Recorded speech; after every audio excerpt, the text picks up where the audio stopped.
Assalamualaikum warahmatullahi wabarakatuh. Semoga kita semua diberikan keberkahan dalam hidup. Amin ya rabbal alamin. Ketika Abu Nawas melamar putri raja untuk orang lain, tapi akhirnya raja yang bingung sendiri. Di Baghdad yang ramai, ada seorang saudagar kaya bernama Mushab yang dikenal sangat pelit dan sombong. Suatu hari, Mushab datang ke rumah Abu Nawas dengan wajah gelisah. Ia telah jatuh cinta kepada putri satu-satunya baginda raja, Putri Husna, yang kecantikannya tersohor ke seluruh negeri. Namun Mushab tahu dirinya tak akan bisa mendekati sang putri tanpa bantuan orang yang cerdik. Dan siapa lagi yang lebih cerdik dari Abu Nawas? "Abu Nawas, aku butuh bantuanmu," kata Mushab. "Aku ingin melamar Putri Husna. Tapi aku tahu baginda raja tidak akan menyetujuinya. Aku ingin kau melamarkannya untukku. Jika berhasil, kau akan kuberi imbalan 100 keping dinar emas." Abu Nawas terdiam sejenak. Ia melihat Mushab yang sombong dan pelit lalu tersenyum. "Baiklah, aku akan membantumu. Tapi dengan satu syarat," kata Abu Nawas. "Aku yang akan mengatur semua. Kau hanya perlu mengikutinya." Mushab yang sudah gelap mata setuju tanpa pikir panjang. Abu Nawas segera menyusun rencana. Keesokan harinya, ia menghadap baginda raja. Abu Nawas tidak langsung melamar Mushab, melainkan mengawali perbincangan dengan menceritakan sebuah mimpi aneh. "Ya baginda raja, semalam hamba bermimpi bertemu seorang pria tua yang bijaksana. Ia berkata, untuk mendapatkan kebahagiaan sejati, engkau harus mencari kesempurnaan dalam ketidaksempurnaan. Dan satu-satunya yang bisa menyempurnakan ketidaksempurnaan itu adalah pria yang memiliki 2 tongkat emas dan seekor gajah bertanduk." Baginda raja yang penasaran mendengarkan dengan seksama. Pria tua itu berkata bahwa pria itu akan datang dan melamar putri baginda. Lanjut Abu Nawas. Baginda raja mengerutkan kening. Gajah bertanduk, 2 tongkat emas. Itu adalah hal yang mustahil. Tapi karena ia sangat menghormati kecerdasan Abu Nawas, ia memutuskan untuk menunggu. Abu Nawas kemudian menyampaikan maksudnya.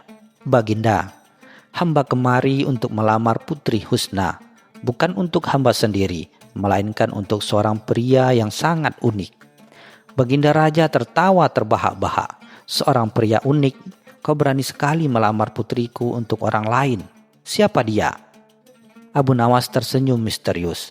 "Dia adalah pria yang sempurna untuk menyempurnakan ketidaksempurnaan ini, baginda." Baginda raja merasa tertantang. Ia sudah tahu kecerdikan Abu Nawas dan ia yakin ini adalah salah satu leluconnya. "Baiklah Abu Nawas, aku akan menerima lamaranmu, tapi ada syaratnya. Aku ingin melihat pria yang kau maksud itu. Jika dia benar-benar memiliki 2 tongkat emas dan seekor gajah bertanduk seperti yang kau ceritakan, maka aku akan merestuinya. Tapi jika tidak, maka kau akan dihukum." Baginda raja segera membuat syarat yang mustahil untuk mempermalukan Abu Nawas. Namun Abu Nawas justru tersenyum lebar. "Hamba yakin baginda akan sangat terkejut," kata Abu Nawas. "Tapi hamba mohon, baginda jangan membocorkan identitas calon pelamar ini kepada siapapun sebelum waktunya. Biarkan ini menjadi kejutan." Baginda raja setuju, merasa di atas angin karena yakin Abu Nawas tak akan bisa memenuhi syarat itu. Ia tidak tahu bahwa Abu Nawas sudah menyiapkan jebakan yang cerdas. Keesokan harinya, baginda raja mengumumkan syarat lamaran yang aneh itu di depan umum. Siapapun yang ingin melamar Putri Husna haruslah seorang pria yang memiliki tongkat emas dan seekor gajah bertanduk. Barang siapa yang berhasil memenuhi syarat ini akan menjadi menantuku. Mendengar pengumuman itu, seluruh kota Baghdad gempar. Banyak pangeran dan saudagar kaya mencoba mencari tahu, namun tentu saja mereka tidak menemukan apa-apa. Mushab yang tidak tahu apa-apa mulai panik. Ia segera mendatangi Abu Nawas. "Abu Nawas, apa-apaan ini? Kau membuat syarat yang mustahil. 2 tongkat emas dan gajah bertanduk itu tidak ada di dunia ini." Mushab marah besar, merasa dibohongi. Abu Nawas hanya tersenyum tenang. "Mushab, bukankah aku sudah bilang untuk percaya padaku?" Sekarang, dengarkan baik-baik. Aku akan memberitahumu apa 2 tongkat emas dan gajah bertanduk itu. Lalu ikuti semua perintahku. Abu Nawas menjelaskan, 2 tongkat emas yang dimaksud adalah sepasang tongkat kruk yang terbuat dari emas murni. Mus'hab mengerutkan kening. Tapi aku tidak pincang, protesnya. Justru itu, kata Abu Nawas, kau akan pura-pura pincang dan berjalan dengan keruk emas itu. Lalu gajah bertanduk itu adalah sebuah perumpamaan. Gajah adalah Mus'hab sendiri yang memiliki tubuh besar dan tanduk adalah janggutmu yang panjang dan runcing. Abu Nawas menunjuk janggut Mus'hab yang lebat. Mus'hab terkejut. Strategi Abu Nawas sangat cerdik dan sama sekali tidak terpikirkan oleh orang lain. Dengan enggan, Mus'hab mengikuti rencana itu. Ia membeli sepasang tongkat kruk yang dilapisi emas dan membiarkan janggutnya dipangkas runcing. Ingat Mus'hab, berjalanlah dengan pincang dan jangan banyak bicara. Biarkan baginda raja yang menebak-nebak. Tibalah hari yang ditentukan. Abu Nawas dan Mus'hab yang sudah memakai kruk emas dan berjanggut runcing menghadap baginda raja. Saat melihat Mus'hab yang berjalan pincang dengan kruk emas, baginda raja terdiam. Ia memandang wajah Mus'hab dan menatap janggutnya yang runcing. Tiba-tiba ia tertawa terbahak-bahak. Namun kali ini bukan tawa kemenangan, melainkan tawa kebingungan. Abu Nawas, kau sungguh luar biasa, kata baginda raja. Jadi 2 tongkat emas itu kruk dan gajah bertanduk itu adalah janggutnya. Bagaimana bisa aku memikirkan hal seperti ini? Baginda raja benar-benar bingung. Di satu sisi ia merasa konyol karena telah membuat syarat yang begitu aneh. Namun di sisi lain ia harus mengakui bahwa Abu Nawas telah berhasil menemukan syarat tersebut. Akhirnya dengan berat hati namun penuh kekaguman, baginda raja merestui lamaran Mus'hab, yang kemudian diketahui memiliki kekayaan melimpah. Abu Nawas tersenyum penuh kemenangan. Ia tidak hanya membantu Mus'hab, tetapi juga berhasil mengelabui baginda raja dengan teka-teki cerdas yang hanya ia yang tahu jawabannya.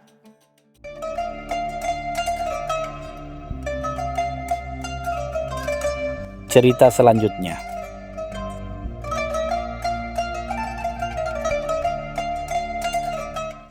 Di kota Baghdad yang megah, di bawah sinar matahari yang terik, hiduplah Abu Nawas, seorang penyair cerdik yang terkenal dengan akal dan kelucuannya. Ia seringkali membuat bingung para pejabat dan bahkan sang khalifah sendiri. Suatu sore, ketika ia sedang asik menyesap kopi di sebuah kedai, seorang musafir dari negeri jauh datang menghampirinya. Pakaiannya lusuh, wajahnya lelah, namun matanya memancarkan kecerdasan yang tajam. Ia telah mendengar tentang nama besar Abu Nawas dan datang khusus untuk menguji kepintarannya. Musafir itu memperkenalkan diri sebagai Syekh Al-Fahim, seorang ahli logika dan filsuf ternama dari Persia. Tanpa basa-basi, ia langsung melontarkan sebuah teka-teki. "Wahai Abu Nawas," katanya dengan suara lantang, "aku berkelana jauh untuk menemukan jawaban dari pertanyaan ini. Mengapa batu yang licin tidak akan pernah ditumbuhi lumut?" Pertanyaan itu sederhana, namun maknanya dalam. Penduduk kedai yang mendengarnya langsung berbisik-bisik, mengira Abu Nawas akan kesulitan menjawabnya. Beberapa orang bahkan sudah siap menertawakan jika ia gagal. Abu Nawas tersenyum santai. Ia tidak buru-buru menjawab. Setelah menghirup kopinya perlahan, ia menatap tajam Syekh Al-Fahim. "Tentu saja, Syekh," jawab Abu Nawas dengan suara pelan namun jelas. "Itu karena batu yang licin itu terlalu sibuk." Jawaban itu membuat semua orang di kedai terperangah. Syekh Al-Fahim mengerutkan dahinya, bingung. "Sibuk, apa maksudmu?" katanya. Abu Nawas tertawa kecil. "Ya, sibuk digosok-gosok dan dicuci oleh para budak yang bekerja memandikan khalifah. Mereka harus memastikan batu-batu itu selalu bersih dan berkilau, mana sempat lumut tumbuh." Jawaban yang tidak masuk akal itu membuat para penduduk kedai tertawa terbahak-bahak. Mereka menikmati kekonyolan Abu Nawas yang seringkali mampu mencerahkan suasana tegang. Syekh Al-Fahim yang terbiasa dengan jawaban-jawaban filosofis merasa kesal. Itu jawaban yang tidak logis dan tidak ilmiah. Serunya dengan nada marah. "Lumut tumbuh karena kondisi lembab dan statis, bukan karena batu itu sibuk." Abu Nawas mengangkat bahunya santai. "Syekh, kau bertanya mengapa?" Aku menjawab, apakah kau melihat lumut di batu-batu jalanan yang setiap hari diinjak-injak?" "Tentu tidak, karena mereka sibuk melayani para pejalan kaki. Jadi logikanya sama." Melihat Syekh Al-Fahim semakin marah, Abu Nawas memutuskan untuk mengakhiri perdebatan ini dengan cara yang cerdik. "Baiklah Syekh," kata Abu Nawas, "sepertinya kita memiliki sudut pandang yang berbeda. Mari kita selesaikan ini dengan cara yang lebih adil.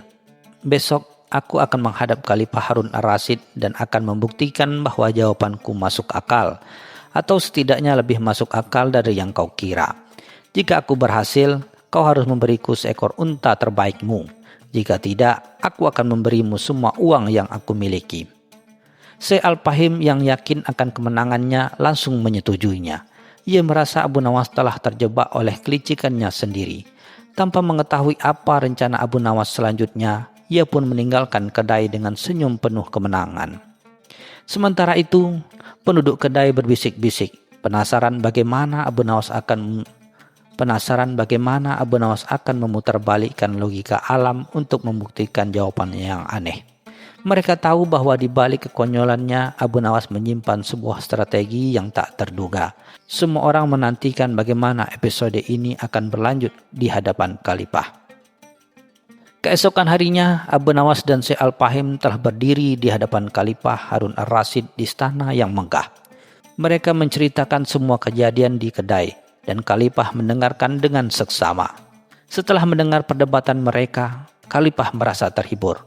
"Abu Nawas," kata Khalifah dengan nada serius namun mata berbinar, "jawabanmu terdengar tidak masuk akal. Apa yang bisa kau lakukan untuk membuktikannya?" Syekh Al-Fahim menyeringai penuh percaya diri. Patih Ja'far yang juga ada di sana merasa bingung dengan cara Abu Nawas memecahkan masalah ini. Ia sudah membayangkan Abu Nawas akan kalah dan harus memberikan semua hartanya. Abu Nawas membungkuk hormat. "Ampun tuanku, hamba memiliki cara untuk membuktikan bahwa batu yang licin itu memang sibuk," katanya dengan nada penuh misteri. "Hamba butuh seember penuh batu-batu kecil yang licin dan berkilau, yang baru saja dicuci di pemandian istana. Dan tolong sediakan juga seember penuh batu-batu kusam yang sudah lama dan tidak digosok." Khalifah mengangguk dan memerintahkan para pelayannya untuk membawa apa yang diminta Abu Nawas. Patih Ja'far menggelengkan kepalanya, masih tidak mengerti apa rencana Abu Nawas. Syekh Al-Fahim berdiri merasa heran dan semakin yakin bahwa ia akan memenangkan taruhan ini. Ketika 2 ember batu diletakkan di hadapan mereka, Abu Nawas meminta Patih Ja'far untuk mengambil satu persatu batu di ember yang kusam dan meletakkannya di atas meja. Patih Ja'far melakukannya dan Abu Nawas berteriak, "Tunggu, jangan sentuh batu-batu itu." Semua orang menatapnya dengan bingung. Abu Nawas kemudian menjelaskan, "Wahai Patih, hati-hati, batu-batu kusam ini sudah terlalu lama tidak bekerja. Mereka pasti lelah dan marah. Jika kau sentuh, mereka bisa saja menuntutmu karena mengganggu istirahat mereka. Mereka bisa melompat dan menggigit tanganmu." Khalifah dan Patih Ja'far menahan tawa mereka. Syekh Al-Fahim hanya bisa menggelengkan kepala, menganggap ini adalah puncak dari kebodohan Abu Nawas. Lalu Abu Nawas memerintahkan Patih Ja'far untuk mengambil batu-batu licin dari ember satunya. Kali ini Abu Nawas berkata, "Silakan ambil Patih, jangan khawatir, batu-batu ini sudah terbiasa bekerja keras. Mereka tidak akan protes, bahkan mereka akan berterima kasih karena kau memberinya pekerjaan baru." Patih Ja'far melakukan perintah itu. Semua orang menahan napas, menantikan apa yang akan terjadi. Tentu saja tidak ada batu yang melompat atau menggigit. Abu Nawas tersenyum penuh kemenangan. "Tuanku Khalifah, lihatlah," seru Abu Nawas dengan bangga. "Batu-batu kusam itu terlalu malas. Mereka enggan disentuh karena sudah terlalu lama tidak bekerja dan ditumbuhi lumut. Mereka tidak sibuk. Sementara itu, batu-batu licin ini mereka sangat sibuk, sampai-sampai lumut pun tidak berani menempel. Mereka telah bekerja keras, membersihkan diri mereka sendiri, dan bahkan tidak memprotes saat dipegang. Ini membuktikan bahwa kesibukan adalah alasan utama mengapa lumut tidak tumbuh di batu yang licin." Mendengar penjelasan yang konyol namun entah mengapa terdengar masuk akal itu, Khalifah Harun ar-Rasyid tidak bisa menahan tawanya. Ia tertawa terbahak-bahak sampai air matanya mengalir. Patih Ja'far dan para pejabat lainnya pun ikut tertawa. Mereka kagum dengan kecerdikan Abu Nawas yang berhasil memutarbalikkan logika alam. Syekh Al-Fahim yang terkejut dan malu hanya bisa terdiam. Ia tidak menyangka bahwa Abu Nawas akan menggunakan trik yang begitu aneh untuk memenangkan pertaruhan ini. Ia pun harus mengakui kekalahannya dan menyerahkan unta terbaiknya kepada Abu Nawas, yang kemudian dijualnya untuk traktir makan di kedai kopi. Sejak saat itu, di Baghdad muncullah sebuah pepatah baru. Jangan pernah meremehkan jawaban konyol dari Abu Nawas, karena di baliknya ada logika yang lebih licin dari batu.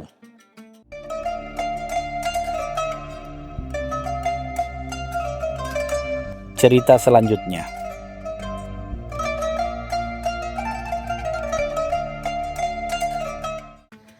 Di tengah hiruk pikuk pasar Baghdad yang selalu ramai, desas-desus tentang titah Khalifah Harun ar-Rasyid mulai menyebar bak api di padang ilalang kering.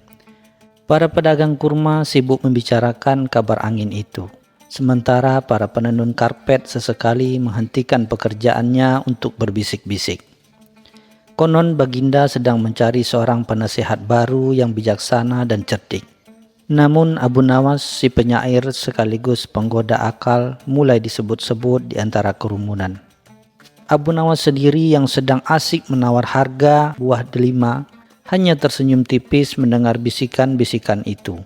Baginya hiruk pikuk pasar dan interaksi dengan rakyat jelata jauh lebih menarik daripada intrik-intrik istana. Namun ia tahu betul bahwa jika titah Baginda sudah turun, tak ada yang bisa menghindarinya. Ia hanya berharap nama dirinya tak benar-benar sampai ke telinga sang Khalifah. Tak butuh waktu lama, harapan Abu Nawas pun pupus. Beberapa hari kemudian, saat fajar baru saja menyingsing dan aroma roti baru masih memenuhi udara, sebuah rombongan pengawal istana dengan pakaian kebesarannya tiba di hadapan gubuk sederhana Abu Nawas.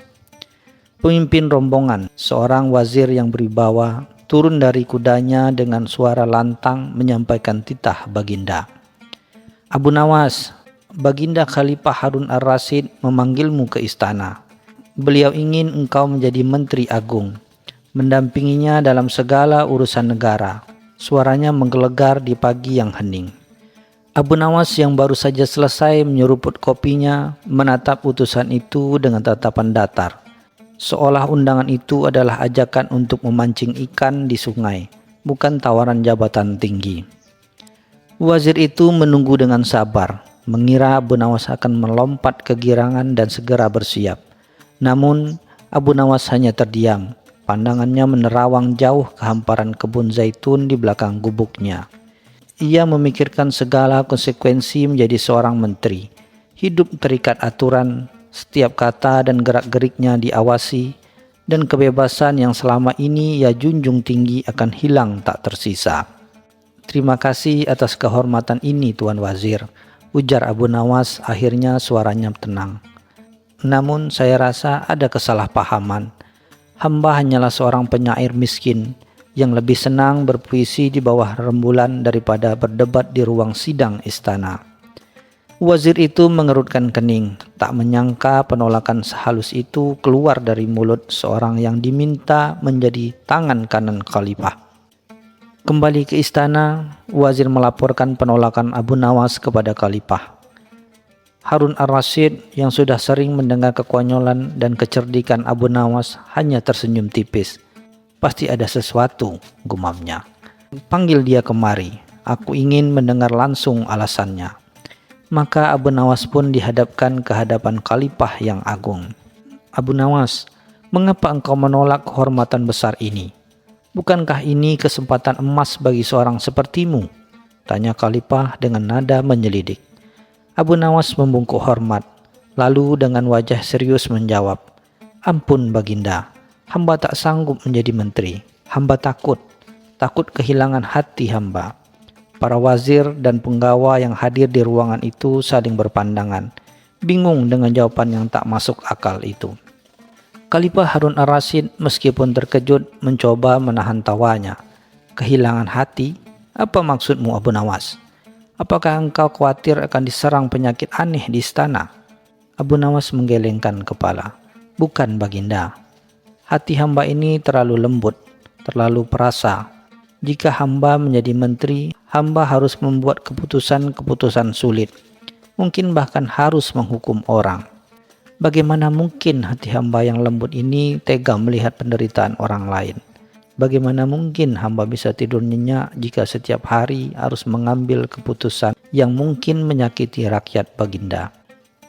Tidak Baginda, hamba lebih suka hati hamba tetap utuh dan lapang, agar bisa merasakan suka dan duka rakyat, bukan menjadi alat kekuasaan. Abu Nawas mengakhiri penjelasannya dengan hela napas dramatis. Khalifah Harun ar-Rasyid menatap Abu Nawas lekat-lekat, mencoba membaca ekspresi di wajah cerdik itu. Ia tahu Abu Nawas sedang bermain-main, namun ada sedikit kebenaran di balik alasan konyolnya.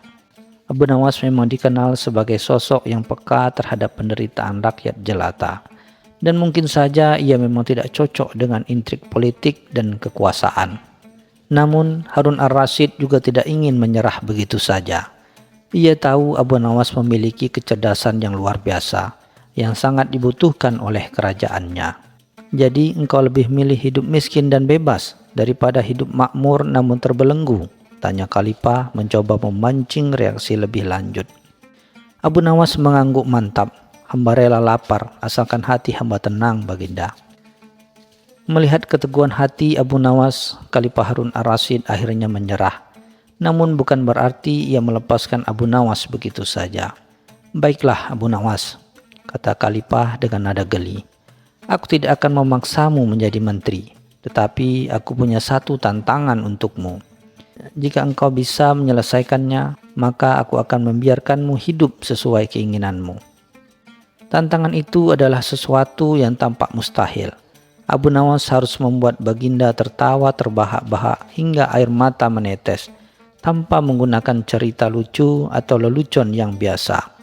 Jika engkau berhasil membuatku tertawa karena kehilangan hati seperti yang engkau maksud, maka engkau bebas, tantang Khalifah. Alisnya terangkat menantang. Abu Nawas tersenyum tipis. Ia tahu ini adalah kesempatan terakhirnya. Beberapa hari kemudian, saat Khalifah sedang sarapan di kebun istana, Abu Nawas muncul dengan membawa sebuah kantung besar.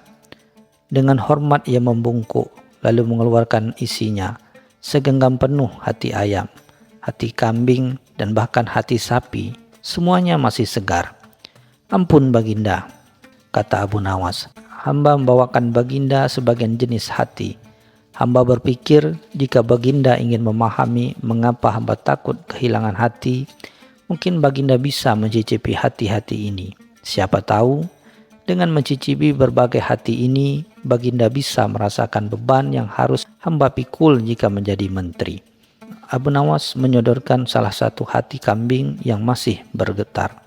Melihat tumpukan hati yang menjijikkan di hadapannya dan mendengar penjelasan konyol Abu Nawas, Khalifah Harun ar-Rasyid seketika meledak dalam tawa.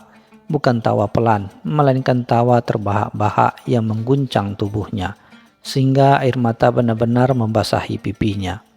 Para penggawa dan wazir yang melihat pemandangan itu ikut tertawa geli, tak percaya dengan tingkah laku Abu Nawas yang selalu di luar dugaan.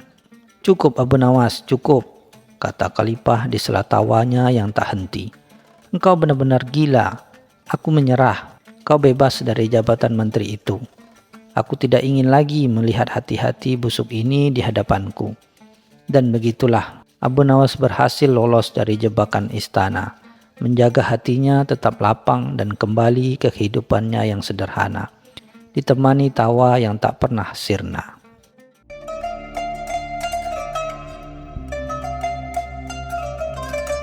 Cerita selanjutnya.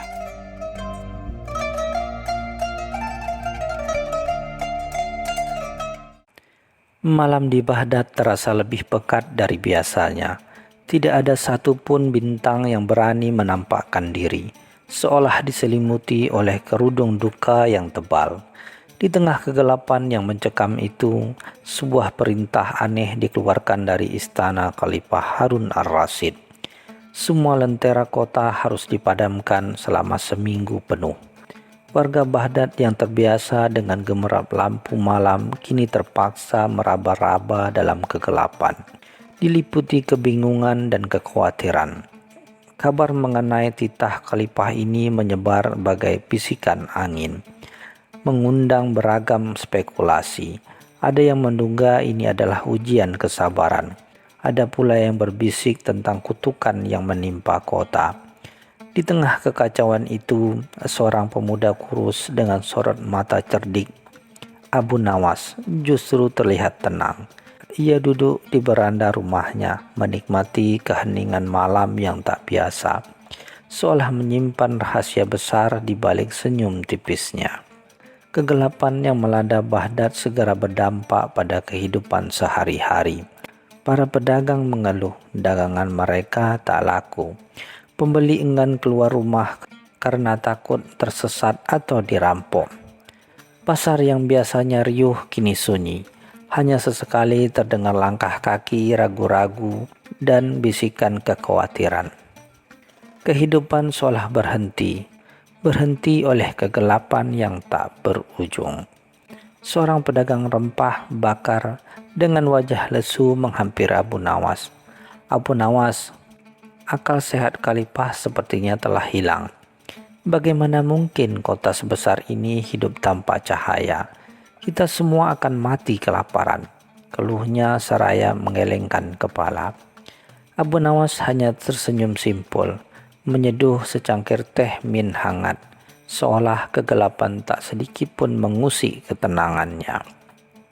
Kekacauan di kota akhirnya sampai ke telinga Khalifah Harun ar-Rasyid. Ia tahu bahwa keputusannya telah menimbulkan keresahan, namun ia memiliki alasan tersendiri untuk menenangkan rakyatnya dan menguji kecerdasan para cendekiawan. Khalifah mengutus pengawal ke seluruh penjuru Baghdad, mengundang siapa saja yang merasa mampu memberikan solusi atas masalah kegelapan ini. Undangan itu juga sampai ke gubuk sederhana Abu Nawas. Dengan sikap santai, ia menerima surat undangan dari pengawal istana. Katakan pada Khalifah, hamba akan datang, ucap Abu Nawas tanpa sedikit pun keraguan. Seolah ia sudah menantikan momen ini sejak lama. Senyum tipisnya semakin lebar, seolah ia telah menemukan kunci untuk membuka misteri malam tak berbintang ini. Balairung istana tampak megah meski hanya diterangi oleh obor-obor redup. Para ulama, cendekiawan, dan para pembesar kota berkumpul. Wajah mereka tegang dan cemas.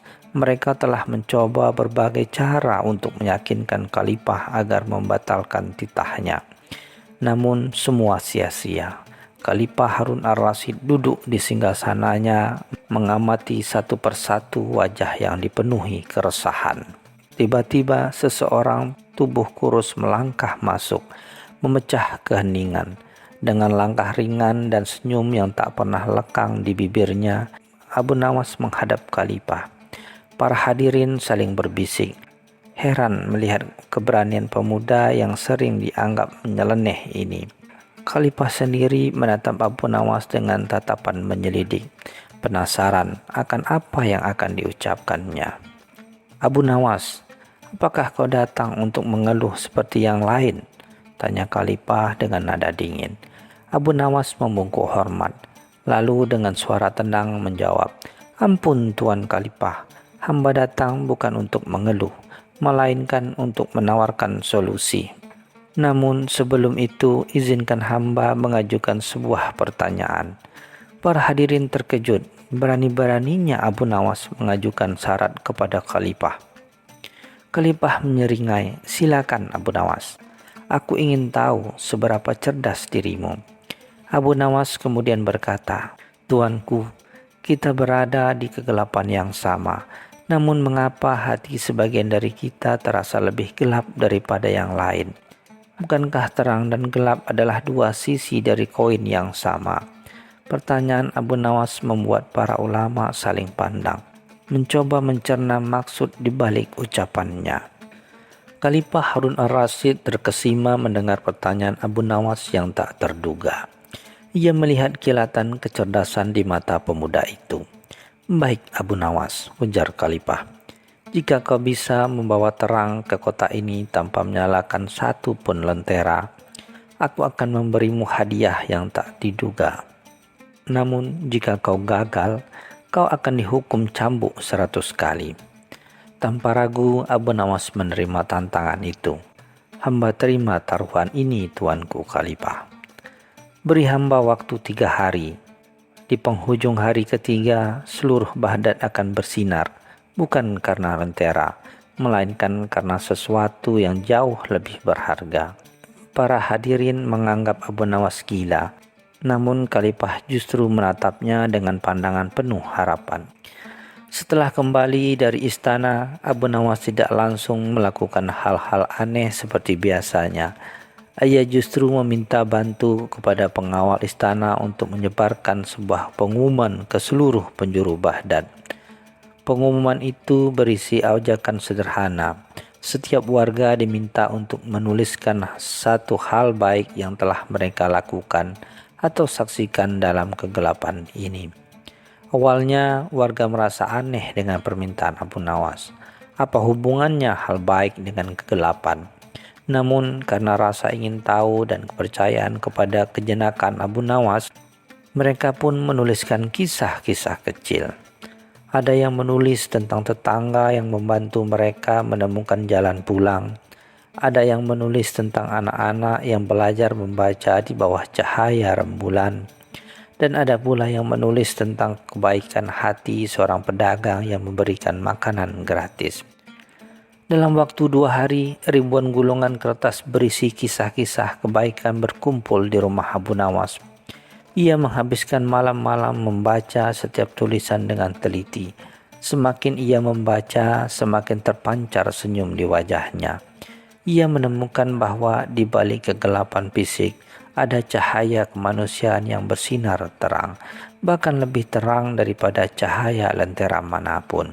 Ia melihat bagaimana kesulitan justru memunculkan empati, bagaimana rasa takut mendorong orang untuk saling membantu, dan bagaimana kehilangan pengkhianatan eksternal justru membuka mata batin untuk melihat keindahan yang tersembunyi. Inilah yang Abu Nawas cari, bukan cahaya fisik, melainkan cahaya kebaikan dan kebenaran. Di malam ketiga, Abu Nawas kembali menghadap Khalifah. Kali ini ia membawa serta kereta kuda yang dipenuhi gulungan-gulungan kertas. Di hadapan Khalifah dan para pembesar, Abu Nawas tidak menyalakan lentera, tidak pula mengeluarkan obor. Ia hanya meminta setiap orang yang hadir untuk mengambil satu gulungan kertas secara acak. Saat setiap orang membaca gulungan yang mereka pegang, senyuman mulai terpancar di wajah-wajah yang sebelumnya muram. Kisah-kisah kebaikan yang mereka baca adalah milik mereka sendiri, milik tetangga mereka, milik warga Baghdad yang selama ini mereka anggap telah kehilangan harapan. Balerong istana yang redup kini terasa dipenuhi kehangatan, bukan dari nyala api, melainkan dari kilau kebaikan hati. "Tuan Khalifah," kata Abu Nawas. Suaranya menggelegar di balerong yang kini terasa lebih hidup. "Anda meminta terang tanpa lentera, dan inilah terangnya. Terang ini tidak datang dari api, melainkan dari hati yang peduli, dari tangan yang membantu, dan dari jiwa yang berbagi." Ia kemudian meminta para pengawal untuk membaca beberapa kisah dengan lantang. Setiap kisah yang dibacakan mengundang decak kagum dan haru. Ada cerita tentang seorang ibu yang berbagi sisa makanannya dengan tetangga yang kelaparan. Tentang seorang anak yang menuntun orang tua buta melewati jalan yang gelap. Dan tentang seorang pemuda yang menghibur teman-temannya dengan cerita-cerita lucu di tengah keheningan malam. Terang yang dipancarkan dari kisah-kisah ini jauh lebih menyinari daripada cahaya ribuan lentera. Khalifah Harun ar-Rasyid bangkit dari singgasananya, matanya berkaca-kaca. Ia tidak menyangka bahwa titah anehnya justru akan mengungkap keindahan tersembunyi dalam diri rakyatnya. Abu Nawas, ucapnya dengan suara bergetar, "Kau telah membuka mataku. Aku mengira kegelapan akan membuat mereka putus asa. Namun kau menunjukkan kepadaku bahwa justru dalam kegelapanlah cahaya sejati itu bersinar." Para hadirin pun bertepuk tangan. Mereka menyadari bahwa selama ini mereka terlalu fokus pada kegelapan bising, hingga lupa akan cahaya yang ada di dalam diri mereka sendiri. Abu Nawas tidak menyalakan satupun lentera, namun ia telah menerangi seluruh Baghdad dengan cahaya kebijaksanaan. "Tuanku Khalifah," lanjut Abu Nawas, "habis gelap terbitlah terang. Bukan sekadar perubahan waktu dari malam ke siang, melainkan sebuah metafora. Setiap kesulitan, setiap kegelapan, ada kesempatan bagi kita untuk menemukan kekuatan dalam diri, untuk melihat kebaikan di sekitar kita, dan untuk bersinar lebih terang dari sebelumnya." Kata-kata Abu Nawas meresap ke dalam sanubari setiap orang yang hadir. Mereka memahami bahwa terang sejati bukanlah sekadar ketiadaan gelap, melainkan kehadiran kebaikan, kasih sayang, dan harapan. Khalifah memerintah agar lentera-lentera boleh dinyalakan kembali, namun dengan pesan yang berbeda, agar setiap nyala lentera mengingatkan mereka akan cahaya yang jauh lebih besar di dalam diri. Keesokan harinya, Baghdad kembali bercahaya, namun kali ini cahaya lentera terasa berbeda, bukan hanya sekadar penerangan jalan, melainkan simbol harapan dan kebersamaan. Kisah-kisah kebaikan yang dikumpulkan Abu Nawas dicetak dan disebarkan ke seluruh kota, menjadi pengingat akan kekuatan yang tersembunyi di balik kegelapan.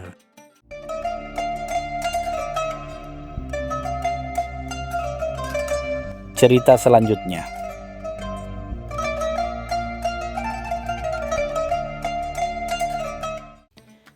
Pasar Suk Al-Ghazal di Baghdad selalu riuh redah dengan hiruk-pikuk perdagangan. Aroma rempah-rempah bercampur dengan wangi roti baru dipanggang, menciptakan simfoni bau yang khas. Di tengah keramaian ini, Abu Nawas terlihat sibuk, bukan dengan menjajakkan barang dagangan, melainkan dengan mengamati gerak-gerik para pedagang dan pembeli dengan senyum tipis di bibirnya. Ia tak punya toko, tak punya barang, bahkan tak punya dirham di kantongnya. Namun kehadirannya dihormati, atau setidaknya sangat dinantikan oleh banyak orang. Pagi itu, seorang saudagar kain dari Persia yang terkenal pelit dan licik sedang mengeluh keras tentang mahalnya harga sewa lapak kepada para pedagang lain. Ia memiliki tumpukan kain sutra yang indah, namun enggan menurunkan harga sedikit pun.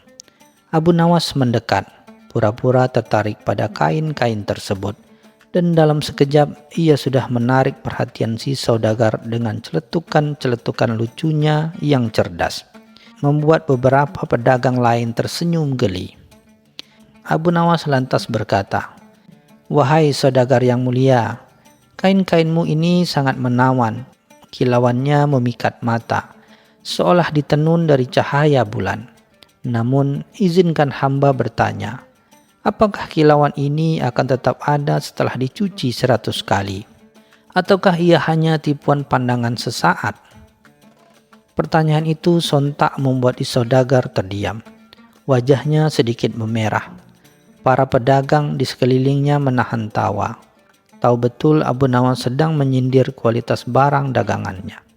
Si Segar mencoba menutupi kegugupannya, membalas dengan ketus, "Apa maksudmu wahai penganggur? Kain ini adalah sutra murni, tak akan luntur sampai 1000 kali dicuci." Abu Nawas tersenyum tipis. "Jika demikian, izinkan hamba meminjam sehelai kainmu. Hamba akan mencucinya 100 kali di sumur umum. Dan jika kilauannya tetap sama, hamba akan bersaksi di hadapan semua orang bahwa kain ini adalah sutra terbaik di Baghdad."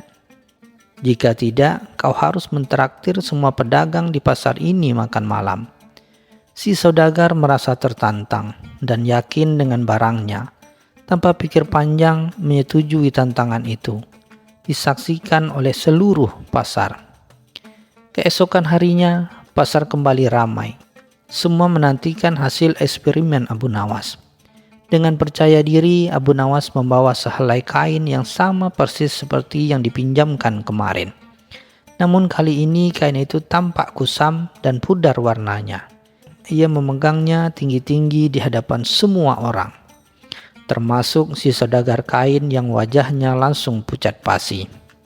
"Lihatlah wahai saudagar," kata Abu Nawas dengan suara lantang.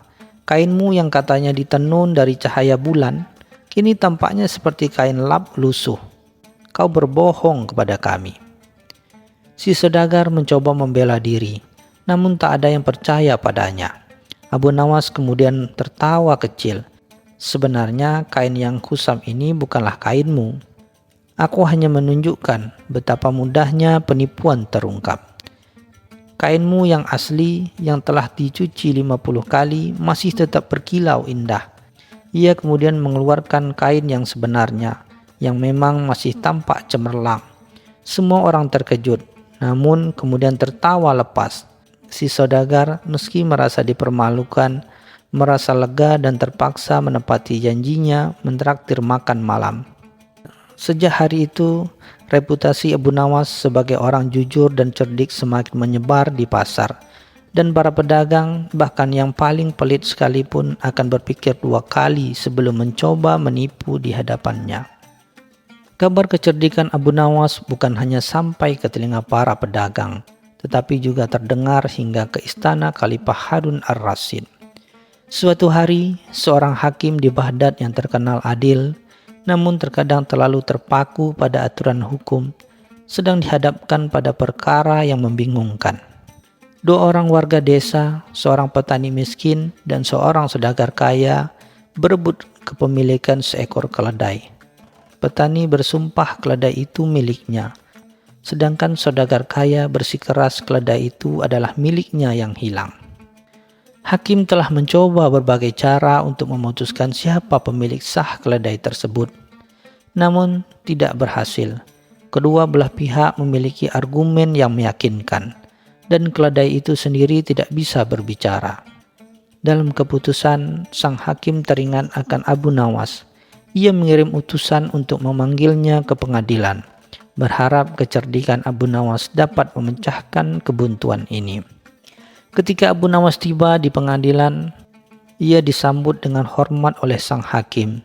Setelah mendengarkan kronologi perkara, Abu Nawas mendekati keledai itu. Dia tidak memeriksa giginya dan tidak pula memeriksa kakinya, melainkan hanya menatap mata keledai itu sejenak, lalu tersenyum misterius. Ia kemudian meminta sang hakim untuk memerintahkan kedua pihak, petani dan saudagar, berdiri di sisi yang berlawanan dari keledai. Lalu Abu Nawas berkata dengan suara lantang, "Wahai keledai yang malang, kini pilihlah tuanmu. Pergilah ke arah orang yang benar-benar menjadi pemilikmu." Semua orang terdiam, terheran-heran dengan perintah aneh itu.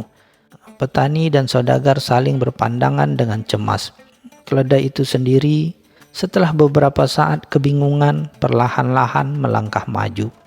Dan mengejutkan, ia berjalan langsung menuju ke arah petani miskin. Semua orang di ruangan pengadilan terkejut, termasuk sang hakim. Saudagar kaya sontak berteriak, "Ini tidak adil, keledai itu bodoh, itu hanya kebetulan." Namun Abu Nawas hanya tersenyum. "Kebetulan? Mungkin. Tapi tahukah Tuan Hakim, hewan memiliki naluri yang kuat. Seekor keledai yang setiap hari bekerja keras bersama tuannya, mencium keringatnya, mendengar suaranya, dan mengenali tuannya. Saudagar itu mungkin kaya, namun apakah ia pernah mengurus keledai ini dengan tangannya sendiri?" Sang hakim merenungkan perkataan Abu Nawas. Akhirnya menyatukan putusan. Keledai ini adalah milik petani.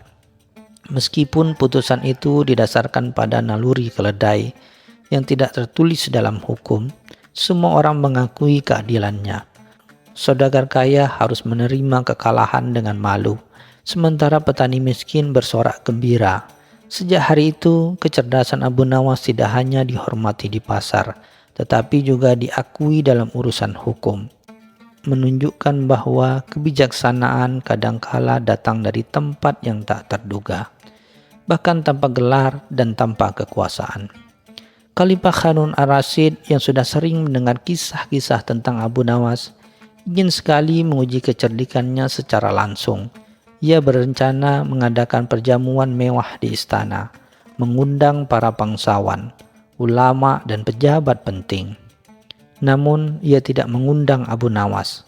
Khalifah ingin melihat apakah Abu Nawas bisa masuk ke istana dan tetap dihormati tanpa undangan resmi, tanpa uang suap dan tanpa kekuasaan.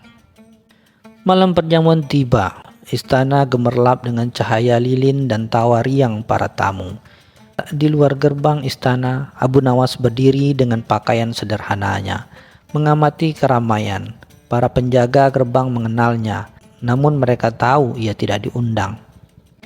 "Maaf Tuan Abu Nawas," kata salah satu penjaga, "Anda tidak ada dalam daftar tamu." Abu Nawas hanya tersenyum tipis, matanya berbinar penuh ide. Abu Nawas pergi dan kembali lagi dengan membawa sebuah kain karung besar yang kosong. Dengan wajah serius, ia berjalan melewati para penjaga yang kini melihatnya dengan bingung. "Ada apa gerangan, Tuan Abu Nawas?" tanya penjaga itu. Aku hanya ingin memastikan bahwa setiap tamu yang datang ke penjamuan Khalifah mendapatkan bagiannya," jawab Abu Nawas singkat, seraya berjalan masuk dengan santai, seolah-olah ia adalah tamu paling penting. Para penjaga yang tidak ingin mengganggu urusan penting Abu Nawas dan sedikit gentar dengan kepercayaan dirinya, membiarkan masuk. Di dalam istana, Abu Nawas tidak langsung menuju meja makan. Ia malah berjalan berkeliling, mendekati setiap kelompok bangsawan dan pejabat, memegang karungnya dan pura-pura mencatat sesuatu di udara.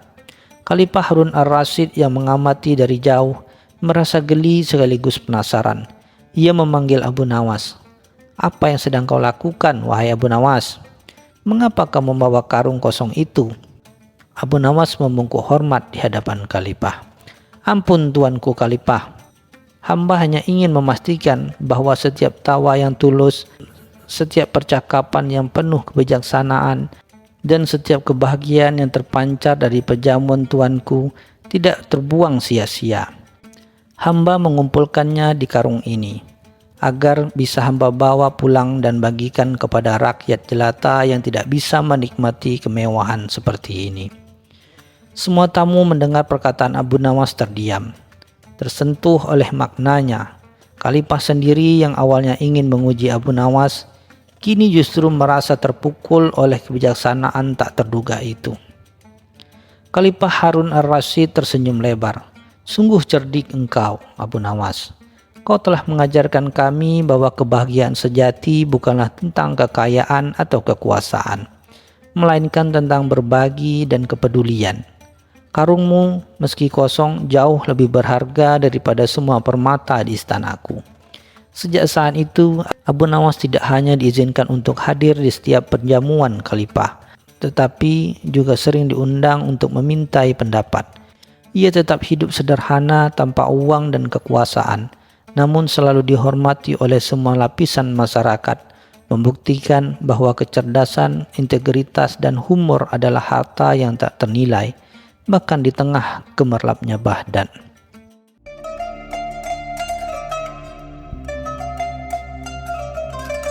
Cerita selanjutnya.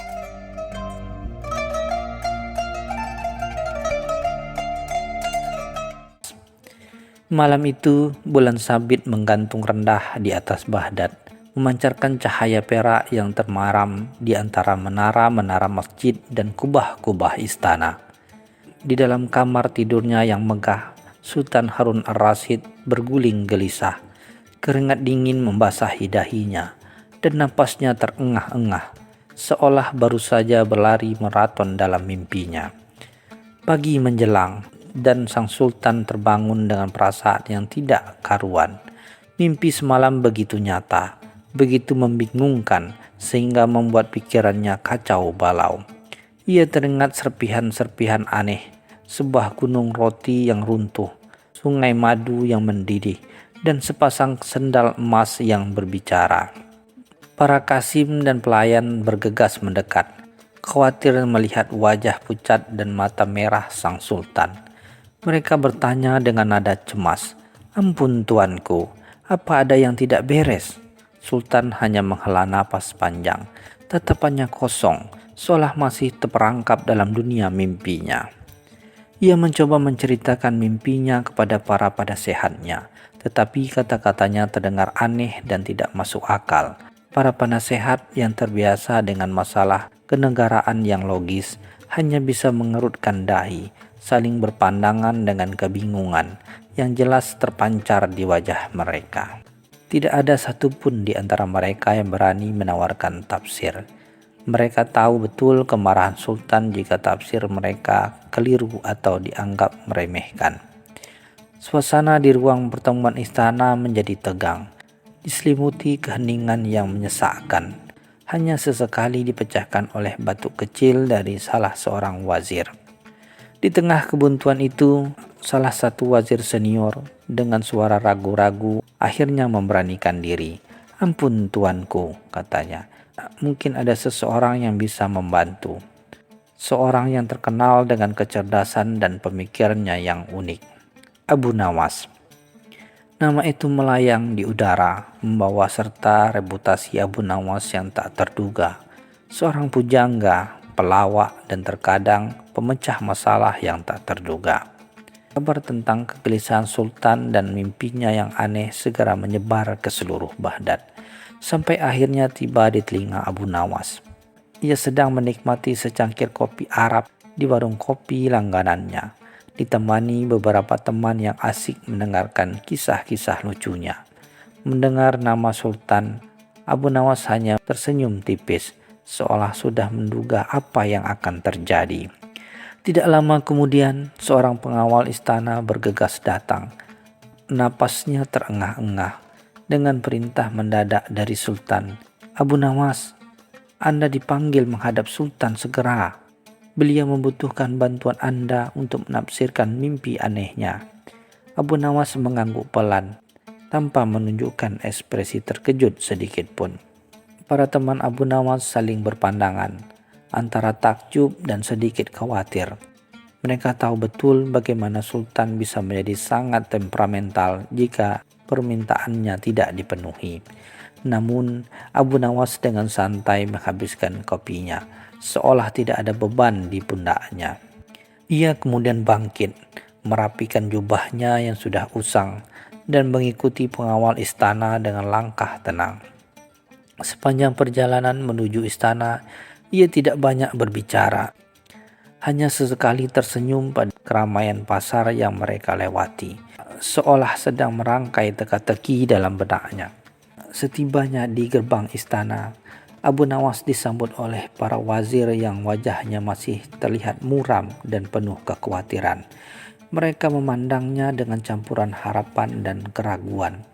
Bagaimana mungkin seorang pelawak dan penyair bisa menyelesaikan masalah yang membuat para cendekiawan istana pusing tujuh keliling?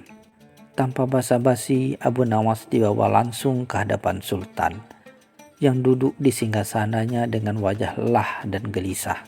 Sultan menatap Abu Nawas dengan tatapan menyelidik, berharap ada secercah harapan dari pria yang terkenal dengan akal cerdiknya itu.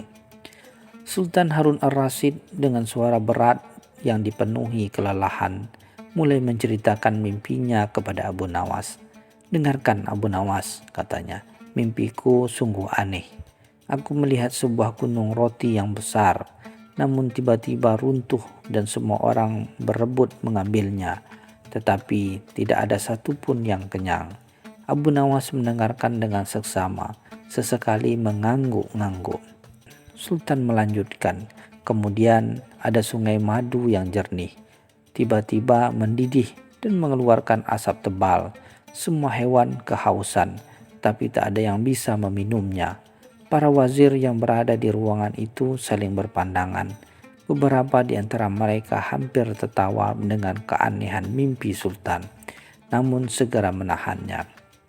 Dan yang paling aneh, kata sultan, matanya membelalak, adalah sepasang sandal emas yang mengambang di udara. Dan tiba-tiba sandal itu berbicara.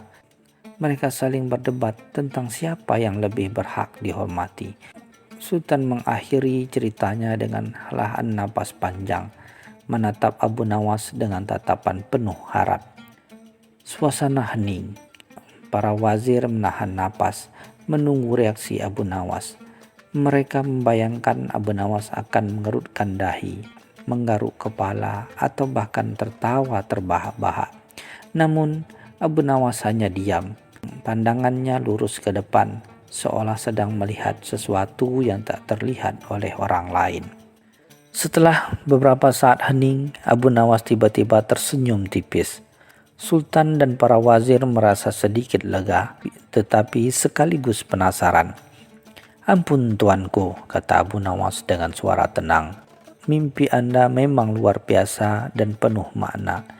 Izinkan hamba berpikir sejenak."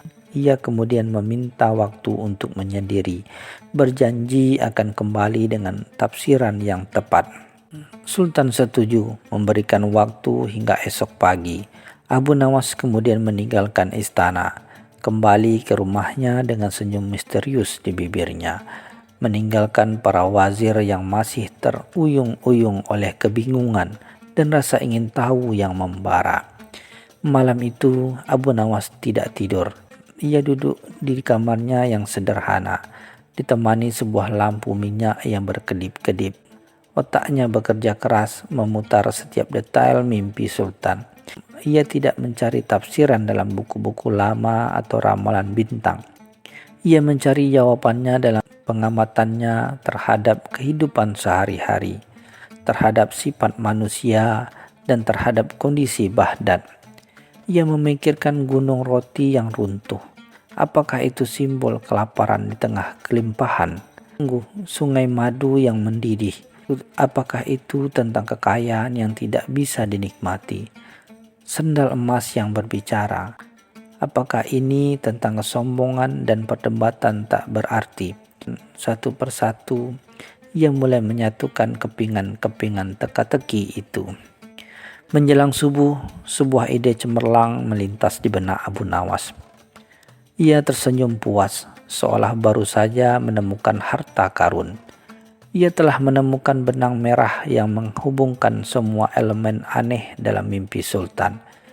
Ini bukan tentang sihir atau tahayul, melainkan tentang realitas yang seringkali tersembunyi di balik kemegahan istana. Dengan keyakinan penuh, Abu Nawas menyiapkan diri untuk menghadap sultan. Ia tahu bahwa tafsirnya akan mengejutkan, mungkin bahkan sedikit membuat geram, tetapi ia yakin itu adalah satu-satunya kebenaran yang bisa menjelaskan kegelisahan sang sultan. Keesokan paginya, Abu Nawas kembali ke istana. Ruangan pertemuan sudah penuh dengan para wazir dan pejabat tinggi yang tak sabar menanti. Sultan duduk tegak di singgasananya, tatapannya penuh harap dan sedikit cemas. "Nah, Abu Nawas," kata sultan, "apakah Anda sudah menemukan jawabannya?" Abu Nawas maju ke depan, membungkuk hormat, dan dengan senyum tipis ia mulai menjelaskan. "Ampun tuanku, tafsir mimpi adalah cerminan dari keadaan rakyat dan istana saat ini, yang mungkin belum sepenuhnya tuanku sadari." Para wazir saling berbisik, penasaran dengan apa yang akan dikatakan Abu Nawas. "Gunung roti yang runtuh, tuanku," Abu Nawas memulai. Suaranya jelas dan tegas, melambangkan kelimpahan di Baghdad. Namun distribusi yang tidak merata. Ada banyak makanan, banyak kekayaan, tetapi tidak semua rakyat dapat menikmatinya. Sehingga mereka tetap merasa lapar dan tidak puas. Sultan mengerutkan kening, mencoba mencerna kata-kata Abu Nawas. Para wazir tampak gelisah. "Sungai madu yang mendidih, tuanku," lanjut Abu Nawas, melambangkan keberkahan dan sumber daya negeri ini yang sangat melimpah. Tetapi penggunaannya tidak bijaksana. Kekayaan itu tidak dimanfaatkan untuk kesejahteraan bersama, melainkan hanya untuk kepentingan sekelompok kecil, sehingga mendidih dan tidak dapat dinikmati oleh siapapun. Kemudian Abu Nawas beralih ke bagian paling aneh dari mimpi Sultan, dan sepasang sandal emas yang berbicara dan berdebat. "Tuanku," katanya, nada suaranya sedikit geli, "itu adalah cerminan dari para pejabat dan penasihat tuanku di istana ini. Mereka sibuk dengan merebutkan kekuasaan, mencari makan, dan memperdebatkan hal-hal sepele, padahal rakyat membutuhkan perhatian dan tindakan nyata." Sultan Harun ar-Rasyid terdiam. Wajahnya yang semula gelisah kini menunjukkan campuran antara terkejut dan tercerahkan. Para wazir menundukkan kepala. Beberapa di antara mereka terlihat sangat tidak nyaman. Mereka merasa tersindir langsung oleh tafsir Abu Nawas yang tajam. Setelah beberapa saat hening, Sultan perlahan mengangguk. "Abu Nawas," katanya, suaranya lebih lembut, "Anda telah membuka mata saya. Saya tidak menyangka mimpi yang begitu aneh bisa memiliki makna yang sedalam ini." Sultan tersenyum. "Anda memang cerdik. Anda tidak hanya menafsirkan mimpi, tetapi juga menunjukkan kelemahan dalam pemerintahan saya." Sultan kemudian memerintahkan para wazir untuk segera memperbaiki sistem distribusi kekayaan dan menghentikan segala bentuk perselisihan di antara mereka. Ia memberikan hadiah besar kepada Abu Nawas, tetapi yang lebih berharga adalah pengakuan dan rasa hormat yang baru. Sejak hari itu, Sultan lebih sering meminta pandangan Abu Nawas, tidak hanya dalam masalah-masalah kecil, tetapi juga dalam urusan kenegaraan, karena ia tahu bahwa Abu Nawas selalu memiliki cara untuk melihat kebenaran.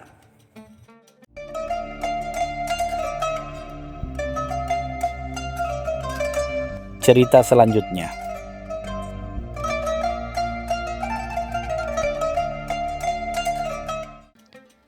Baginda Harun ar-Rasyid, penguasa Baghdad yang megah, suatu pagi terlihat termenung di singgasananya. Bukan urusan negara yang membebani pikirannya, melainkan sebuah pertanyaan filosofis yang tiba-tiba terlintas. Siapakah sebenarnya manusia paling mulia di muka bumi ini? Pertanyaan itu terus mengusik benaknya, seolah menuntut sebuah jawaban yang absolut dan tak terbantahkan. Para penasehat dan ulama istana telah dipanggil, namun tak ada satupun jawaban mereka yang memuaskan hati Baginda. Mereka sibuk merujuk kitab-kitab suci, mentafsirkan ayat-ayat, dan memuji-muji kebaikan para nabi dan orang-orang soleh. Namun, Baginda merasa bahwa kemuliaan sejati mungkin terletak pada sesuatu yang lebih sederhana, namun mendalam. Melihat Baginda yang terus gelisah, Sang Wazir Agung akhir mengusulkan satu nama yang mungkin bisa memberikan pencerahan, Abu Nawas. "Ampun tuanku, mungkin hanya Abu Nawas yang bisa memberikan sudut pandang yang berbeda. Kecerdasannya seringkali melampaui batas pemikiran kita," ujar wazir dengan sedikit ragu, mengingat reputasi Abu Nawas yang tak terduga. Baginda Harun ar-Rasyid tersenyum tipis. "Panggil dia. Semoga saja otaknya yang gila itu bisa menemukan jawaban yang masuk akal." Perintah pun segera disampaikan, dan tak lama kemudian utusan istana bergegas menuju kediaman Abu Nawas yang sederhana di pinggiran kota. Abu Nawas yang sedang asik bermain catur dengan tetangganya terkejut mendengar panggilan dari istana. "Ada apa lagi ini? Pasti Baginda sedang iseng dengan pertanyaan-pertanyaan sulitnya," gumamnya pelan sambil menyeringgitkan dahi. Ia tahu betul bagaimana Baginda seringkali melemparkan teka-teki yang sulit dipecahkan. Meskipun demikian, ia tak bisa menolak panggilan raja. Dengan langkah santai ia menuju istana. Dalam benaknya mulai merangkai berbagai kemungkinan jawaban, Kali ini ia bertekad untuk memberikan jawaban yang tak hanya cerdas, namun juga mampu membuat Baginda terdiam dan merenung. Setibanya di hadapan Baginda, Abu Nawas membungkuk hormat. "Ampun tuanku, hamba datang menghadap." Baginda memandang Abu Nawas dengan tatapan menjelidik. "Abu Nawas, aku punya pertanyaan penting. Siapa manusia paling mulia di dunia ini?" Tanya Baginda langsung tanpa basa-basi. Abu Nawas terdiam sejenak, pura-pura berpikir keras. Ia melirik para ulama dan penasehat yang duduk mengelilingi Baginda. Sebagian dari mereka tampak tersenyum meremehkan, seolah menunggu Abu Nawas terjebak dalam kesulitan sendiri. Namun Abu Nawas tak gentar. "Ampun tuanku," jawab Abu Nawas setelah beberapa saat. Pertanyaan Baginda sungguh mendalam dan membutuhkan perenungan yang matang. Bolehkah hamba meminta waktu 1 malam untuk memikirkannya?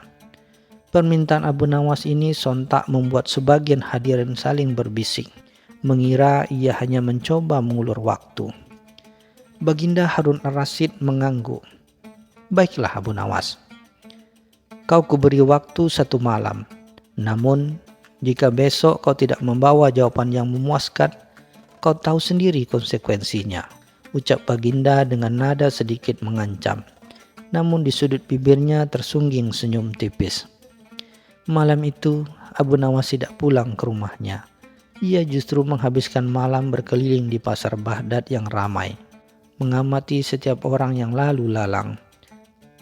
Ia berbicara dengan para pedagang, pengemis, tukang roti, bahkan para penjahat kecil yang bersembunyi di balik kegelapan. Ia mencari sesuatu, sebuah petunjuk yang bisa membantunya merumuskan jawaban. Banyak yang mengira Abu Nawas gila. Bagaimana mungkin ia mencuri jawaban atas pertanyaan filosofis di tengah keramaian pasar? Namun Abu Nawas yakin, jawaban atas kemuliaan manusia tak selalu ditemukan dalam kitab-kitab tebal, melainkan dalam kehidupan sehari-hari yang sederhana dan apa adanya. Keesokan paginya, Abu Nawas kembali menghadap Baginda dengan wajah yang cerah. Para hadirin telah berkumpul, menanti-nanti jawaban apa yang akan keluar dari mulut Abu Nawas yang terkenal menyeleneh itu.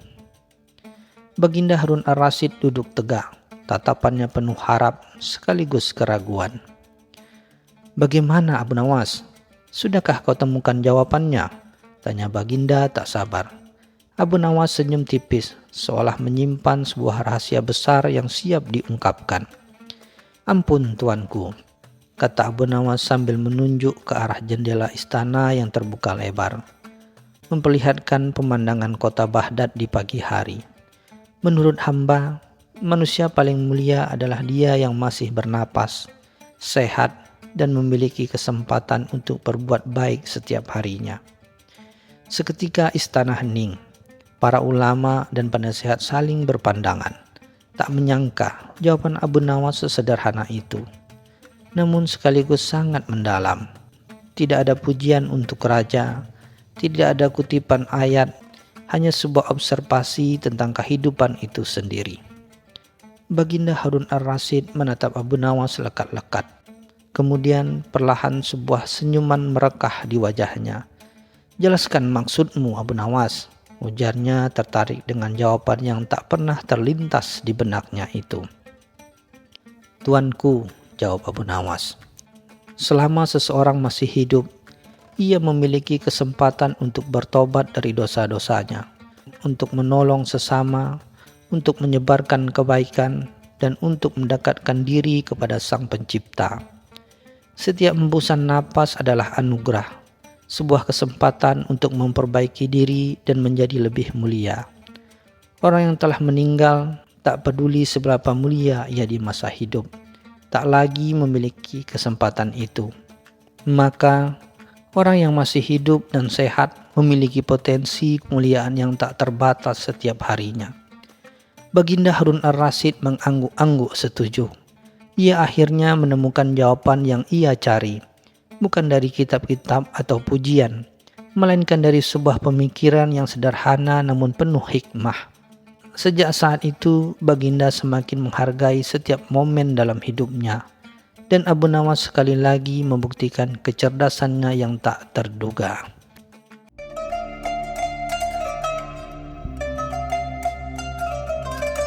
Cerita selanjutnya.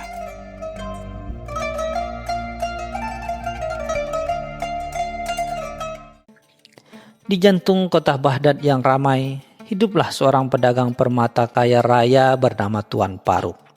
Hartanya berlimpah, namun Tuan Paruk adalah orang yang kikir dan licik.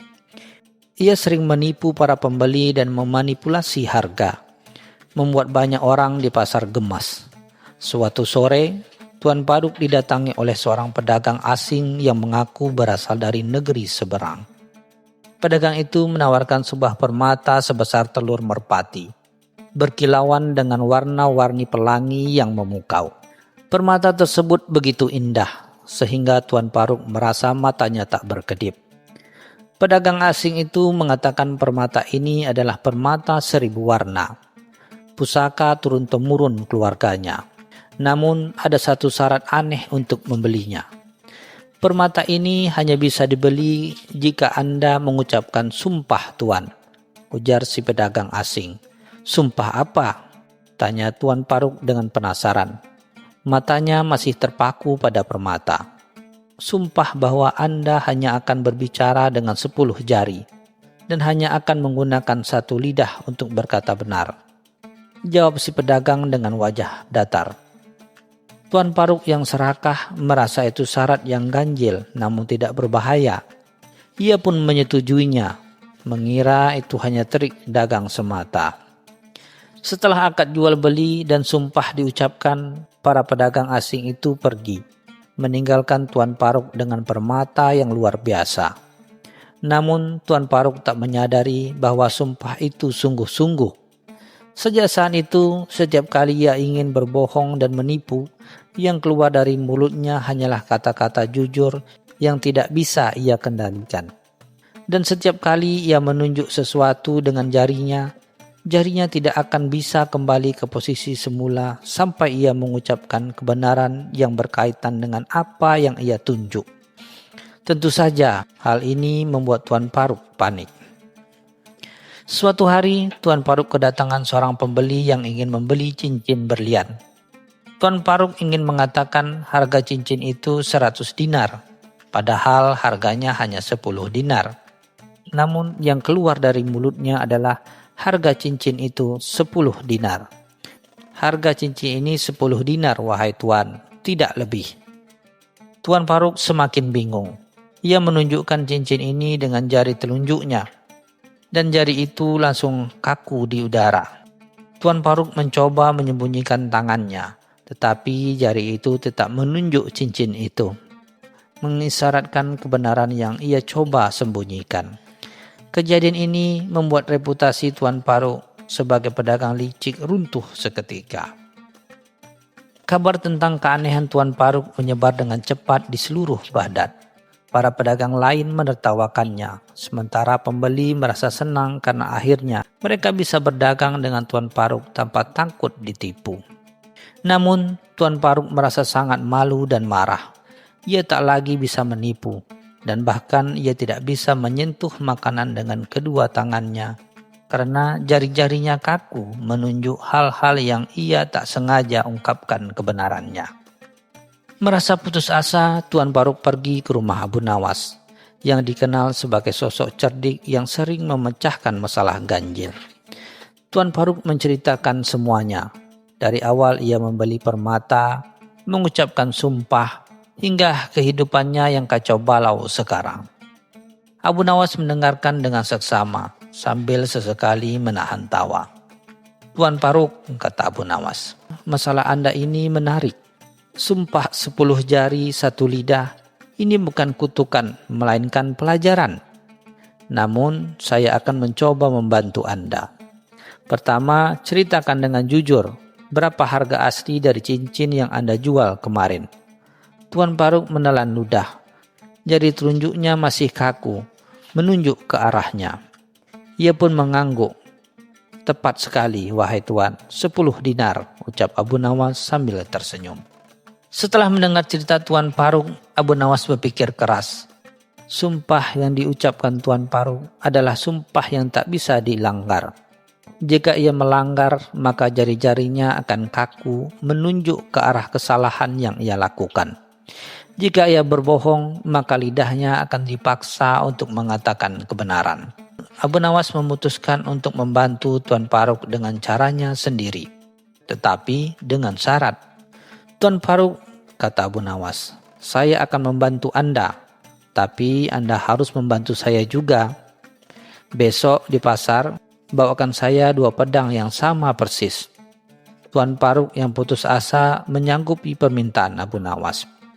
Keesokan harinya, Tuan Paruk datang dengan 2 pedang yang sangat mirip. Pedang-pedang ini terbuat dari baja Damaskus dengan ukiran indah di ganggangnya. Abu Nawas mengambil kedua pedang itu dan tersenyum. Ia kemudian menyuruh Tuan Paruk untuk kembali ke rumahnya. Biarkan saya yang menyelesaikan masalah ini, kata Abu Nawas. Ia kemudian pergi ke pasar dan menyebarkan kabar bahwa ia akan melakukan sebuah pertunjukan. Kabar tersebut membuat seluruh pasar heboh. Pada hari yang telah ditentukan, seluruh pasar ramai. Banyak orang yang ingin melihat pertunjukan apa yang akan dilakukan oleh Abu Nawas. Mereka berdatangan, termasuk Tuan Paruk yang penasaran. Abu Nawas naik ke panggung dan berdiri di depan kerumunan, memegang kedua pedang yang sama persis di kedua tangannya. Wahai saudaraku sekalian, kata Abu Nawas dengan suara lantang. Hari ini saya akan menunjukkan kepada kalian kekuatan dari kebenaran dan kebohongan. Di tengah kanan saya ada pedang kebenaran. Pedang ini akan menunjuk siapapun yang berbohong. Dan di tangan kiri saya ada pedang kebohongan. Pedang ini akan menunjuk siapapun yang mengatakan kebenaran. Lanjut Abu Nawas membuat penonton bingung. Lalu ia melanjutkan, pedang ini tidak bisa dipisahkan. Jadi pedang kebenaran akan selalu menunjuk ke arah kebohongan. Dan pedang kebohongan akan selalu menunjuk ke arah kebenaran. Kerumunan semakin bingung. Tuan Paruk yang melihat itu merasa Abu Nawas sedang mempermainkannya. Seorang saudagar kaya di antara kerumunan yang merasa pintar mencibir Abu Nawas. Omong kosong, katanya. Bagaimana mungkin sebuah pedang bisa tahu siapa yang berbohong dan siapa yang mengatakan kebenaran? Itu tidak masuk akal. Abu Nawas menatap saudagar itu dengan senyum licik. Baik kalau begitu. Mari kita buktikan, wahai saudagar. Apakah ada kebohongan atau mengatakan kebenaran? Tanya Abu Nawas. Saudagar itu menjawab dengan angkuh. Aku selalu mengatakan kebenaran. Saat itu, pedang di tangan kiri Abu Nawas disebut pedang kebohongan tiba-tiba menuju ke arah saudagar itu. Saudagar itu terkejut.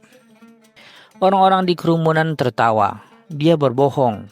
Pedang itu menunjukkannya, seru salah satu penonton. Saudagar itu yang malu mencoba membela diri.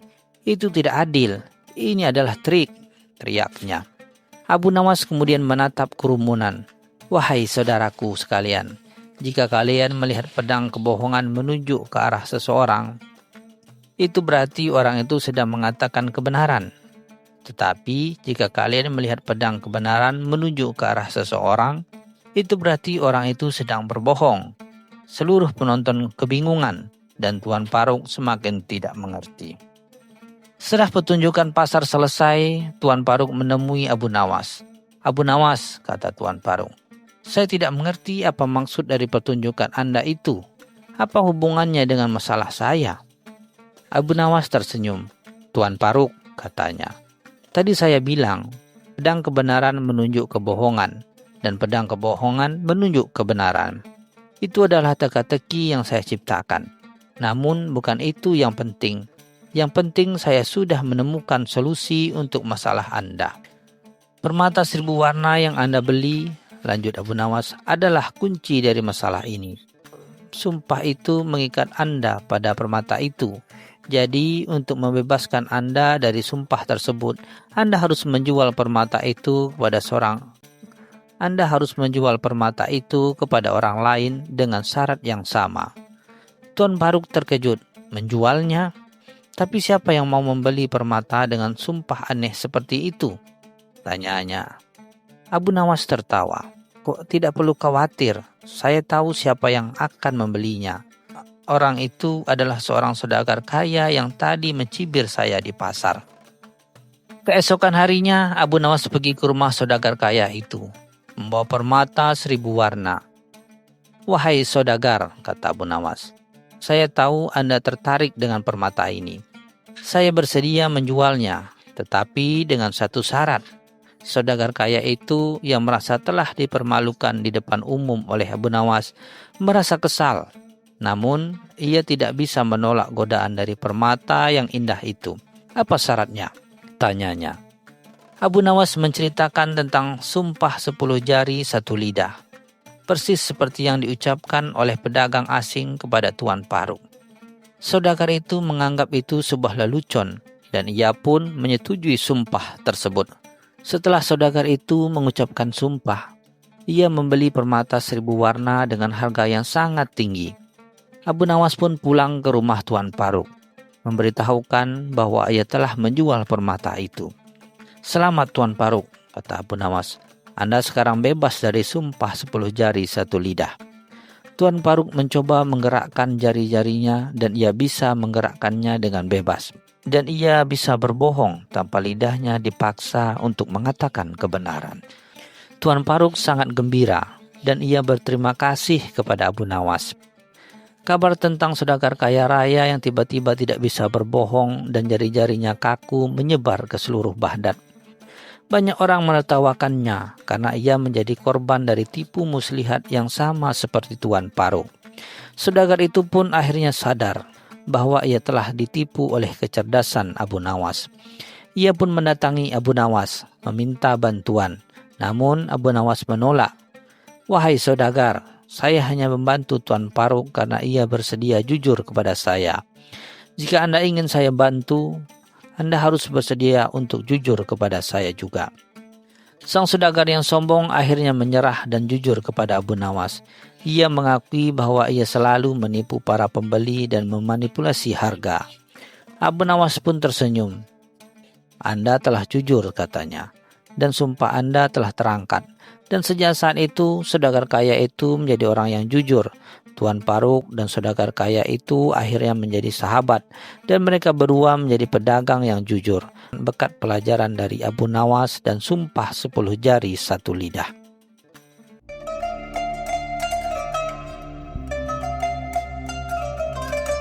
Cerita selanjutnya.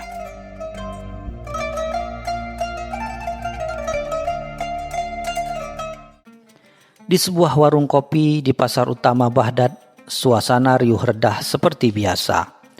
Aroma rempah-rempah yang hangat berbaur dengan tawa dan obrolan para pedagang. Di salah satu sudut terlihat Abu Jahil, seorang saudagar kaya raya yang terkenal congkak, sedang duduk di antara para pengikutnya. Ia mengenakan jubah sutra mahal dan cincin permata yang berkilauan, sengaja memamerkan kekayaannya. Dengan suara lantang, ia mengklaim bahwa ia bisa menaklukkan segala hal, bahkan hal-hal yang tidak terlihat. Para pengikutnya mengangguk-angguk setuju, mengamini setiap perkataannya.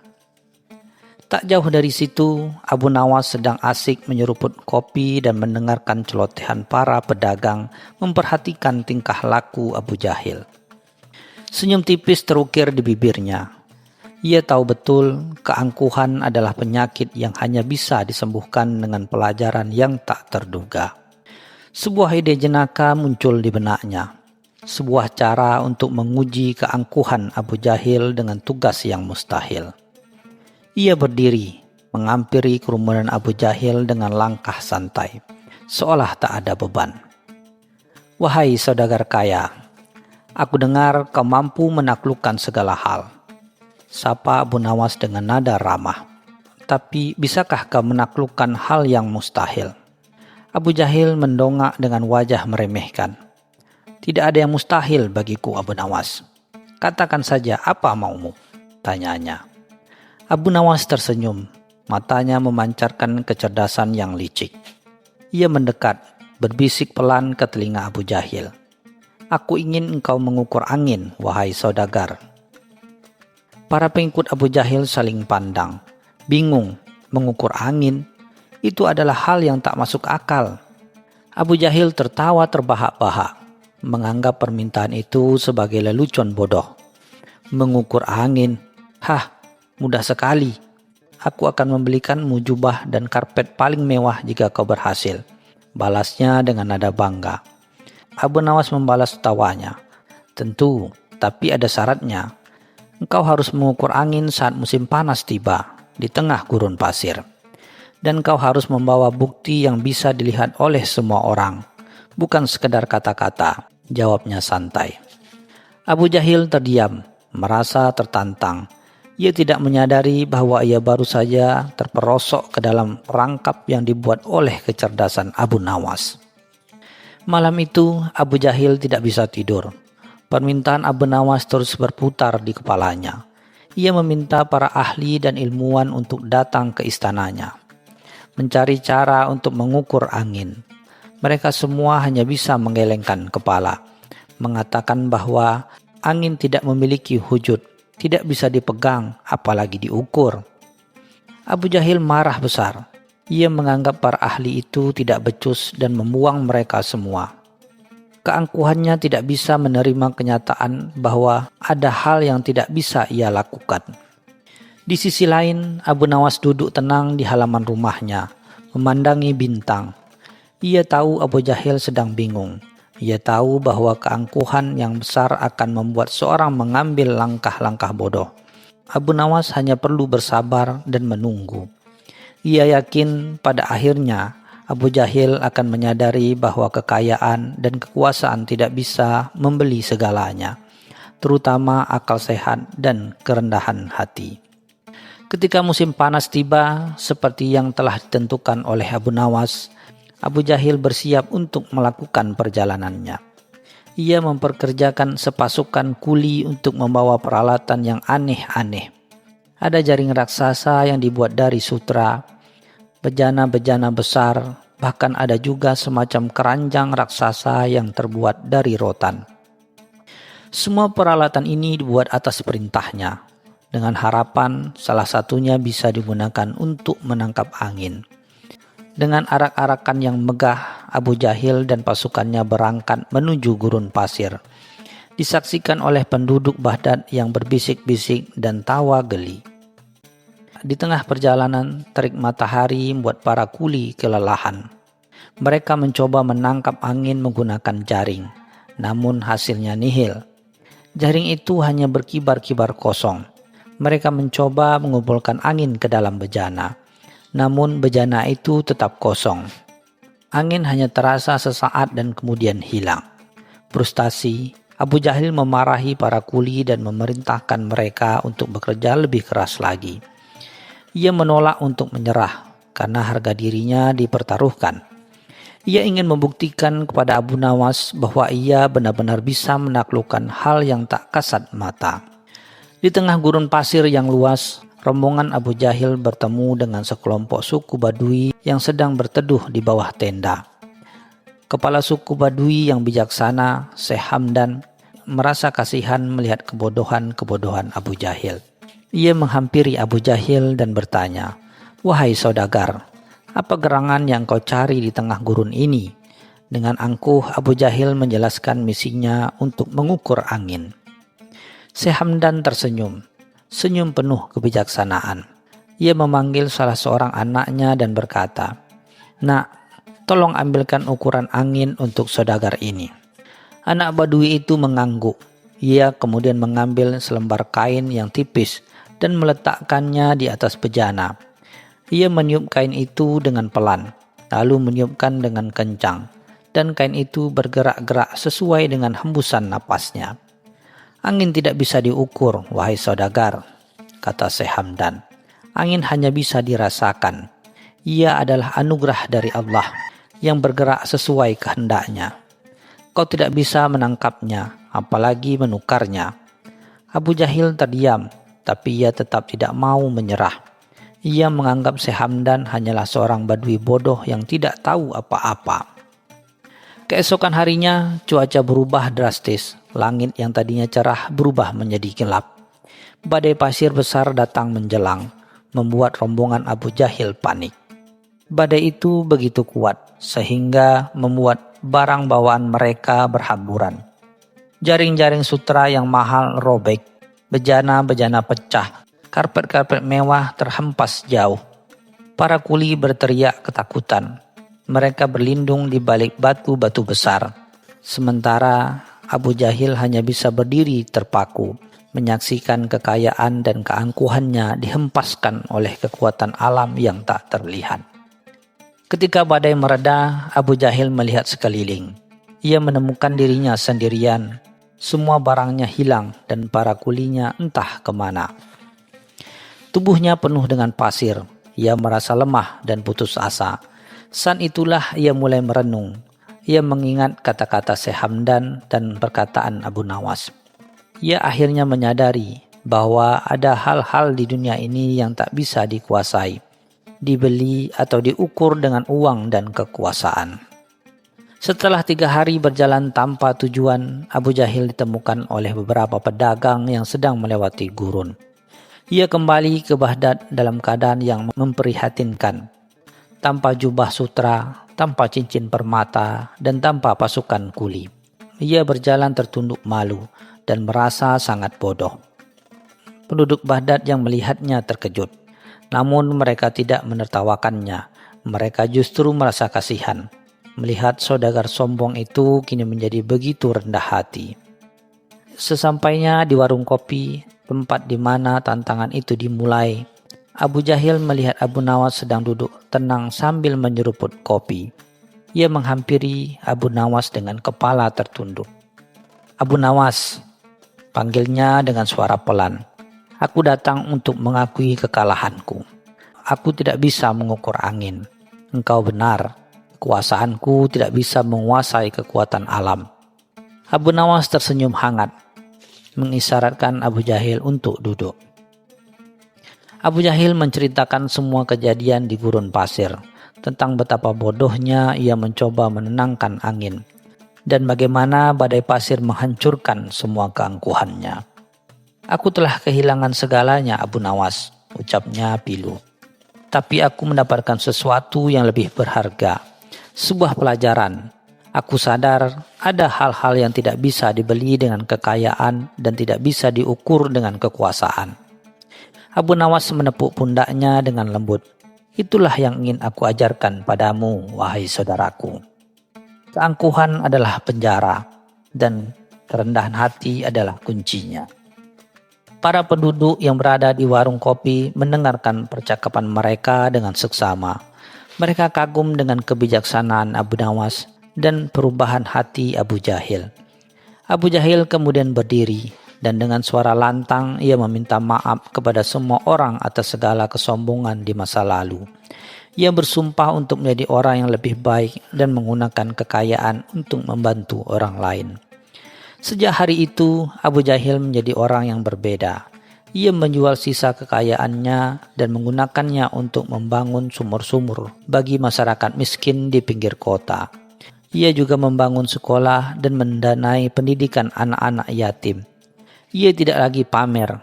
Ia lebih suka menggunakan pakaian sederhana dan bergaul dengan siapa saja, tanpa memandang status sosial. Ia sering terlihat duduk di samping Abu Nawas, tertawa dan bercerita di warung kopi yang sama, mengenang masa lalu yang penuh keangkuhan.